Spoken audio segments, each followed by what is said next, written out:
నమశంకరాయ.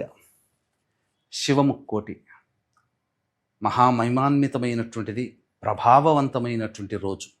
శివుడు తన సొంత నక్షత్రమైనటువంటి ఆరుద్ర నక్షత్రంలో ఆకాశంలో కనువిందు చేసేటువంటి రోజు.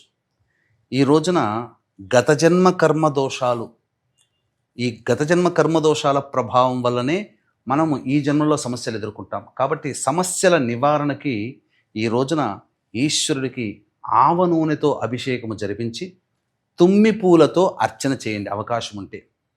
లేదా అవకాశం ఉంటే మీకు దొరికినటువంటి శంకు పుష్పాలతోనైనా కానీ అర్చన చేయవచ్చు. లేదా మనస్ఫూర్తిగా ఆ భావన చేసుకుంటూ గరికతోనైనా కానీ అర్చన చేయవచ్చు. ఈ విధంగా చేసినట్లయితే అనతి కాలంలోనే శివానుగ్రహం వల్ల మీరు ఎదుర్కొన్నటువంటి ప్రధానమైన సమస్యల నుంచి మీకు విముక్తి లభిస్తుంది అని చెప్పవచ్చు. ఈ రోజున ఉత్తర ద్వారం గుండా శివాలయంలో ప్రవేశం ఉంటుంది. కాబట్టి ఈ రోజున ఈశ్వరుని దర్శించుకొని మనస్ఫూర్తిగా నమస్కారం చేసుకొని మీ యొక్క సంకల్పం చేసుకొని మీరు ఇంటికి రండి.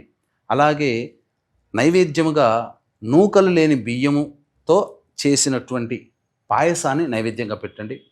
ఈ యొక్క 2026 సంవత్సరం అంతా మీకు శుభం కలగాలనే ఉద్దేశ్యముతో శ్రీశైల క్షేత్రంలో కానీ శ్రీకాళహస్తి క్షేత్రంలో కానీ మీ యొక్క గోత్రనామాదులతో సర్వదోష నివారణ పూజలు హోమాలు జరిపించి శక్తిపాతము చేసినటువంటి కరుంగలి మాల ఇవ్వడం జరుగుతుంది.